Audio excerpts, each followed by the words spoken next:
Thank you. Our heart truly continues to break for the family and the community, and I assure you that we will get this individual involved, and if there are more than one, we will get them. I guarantee you that. This is a difficult investigation, I will tell you that up front.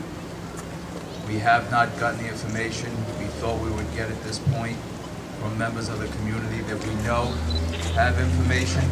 And before I step off the podium, I will give you the number for the tip line that you will be able to anonymously call without giving your name and provide any information that you feel is important.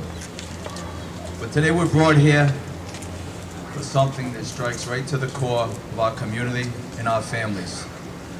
We are outraged, and we should be outraged. This shouldn't happen. People before me have spoke about a 12-year-old girl being shot in her own community. It's unthinkable. It really is. Everybody needs to do their part. And I can tell you, the police department struggles, and we are challenged every single day with crime, violence, and in particular, gun violence. We're a pretty small city when you look at the scope of things around America, and we've lost 4 police officers in the last 19 years. That's a lot, killed in the line of duty. That's a lot for a small city.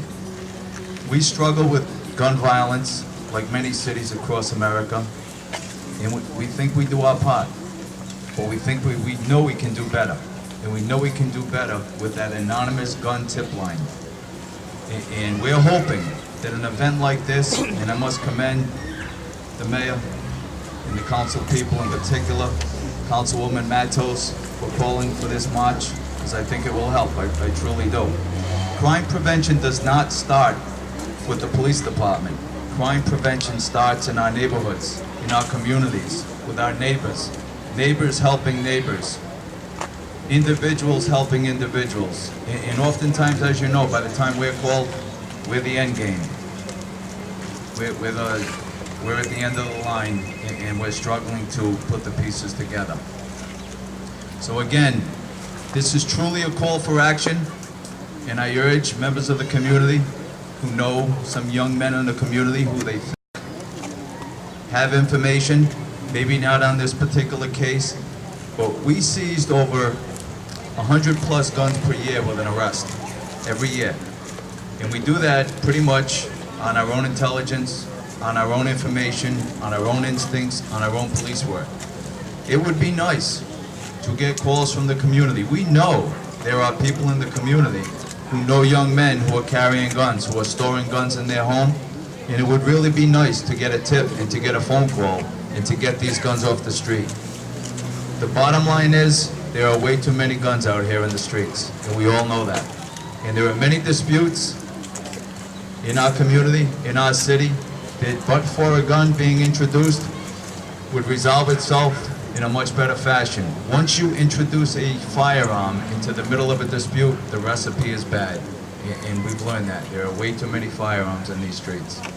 If you listen to the police radio on a Thursday, Friday, or Saturday night in the summer, the calls are dominated by gun calls. Man with a gun, call for shots fired, or sometimes worse.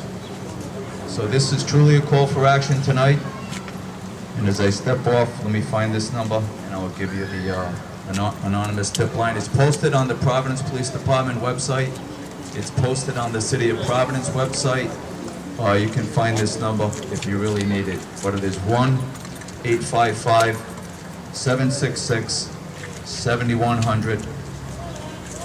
And as our badge says and our motto is, we will stay vigilant and we will not stop until we find this shooter and the people involved in this horrific crime. Thank you.